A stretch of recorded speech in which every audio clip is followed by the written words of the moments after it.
but it's been a really fascinating day so far. I'm going to go for the headline of the day, Robbie Muster. Well, I've just watched my headline, and it's Everton Football Club on a day that saw the chasing pack fail for the most part. United, Leicester, Chelsea all not winning today to close that gap on Liverpool. And Everton that have got 4 of their best players not available right now. I know it's only Sheffield United, but for Carlo Ancelotti to somehow, in recent weeks, grind out victories, grind out performances, and they powered on this second half. They went through the gears in the second half here to really find a way to win the game. Gylfi Sigurdsson, again, a player that's gone from average over the last few seasons to a new manager to being really, really good today again. Everton, and just a quick line on Sheffield United. I mean, 2 points from 15 games, Rebecca. I mean, 13 losses out of 15. I don't think we've ever seen that, Robin. And that would be a headline for the wrong reason. They're done. There's no way they can come back from this position. They've got to, well, not think about it next season, but, I mean, 10 points clear by playing a game more. They've got no chance of staying up. The record lowest number of points for a team was Derby County with 11 points. Do you think they'll get to 11? They're on 2 after 15 games. You know what's funny about this? They've got to score a goal to win a game. I know. They've scored 8 goals. They don't look awful, though, Rebecca. That's what's crazy about this. They don't look an awful team. They're competitive in most of the games, but 11 points, yeah, I think they'll probably get 11 points. What's your headline of the day?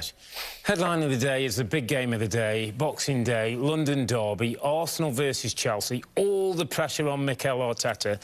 And I'm not going to talk about what Chelsea didn't do. I'm going to talk about Arsenal, Rebecca, because Mikel Arteta was under it. This was pressure. He changed his system. He went to a 4-4-1-1. He had Martinelli and Saka, 2 19-year-olds in the wide positions.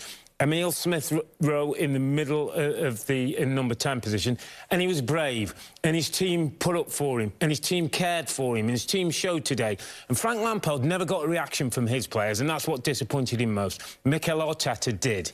On a day when he really needed them, his players stood up for him. They've got Brighton next away, then they've got West Brom. Yeah. The likes of Aubameyang, who was on the bench today, coming back from that injury, the likes of Willian and David Luiz, who will become available once again after they get healthy again because they're not feeling well today. Do you think they go straight back in the team? Because some Arsenal fans are saying that's where Mikel Arteta has made mistakes.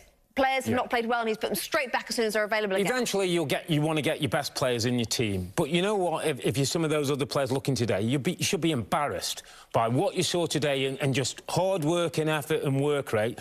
And you know what, Rebecca? Football's a brilliant thing, isn't it? There's 8 points difference between Chelsea and Arsenal now. When we were thinking all of a sudden, you know, with games against Brighton and West Bromwich Albion to come, they could get 6 points, and all of a sudden they're back in there fighting with other teams. I mean, just quickly, Chelsea dropping like a stone at the moment. I mean, it's close to my headline, again, a negative reason for Chelsea. And Frank Lampard talks about the players not finding a way to be competitive, to be motivated today. It does come down to him as well. And with all that money spent and being worse off now in the table than they were this time last season is not acceptable. And the pressure, it goes from one coach to the next coach, and now it'll be on Frank Lampard. He's got to get some results. That's 3 losses out of the last 4.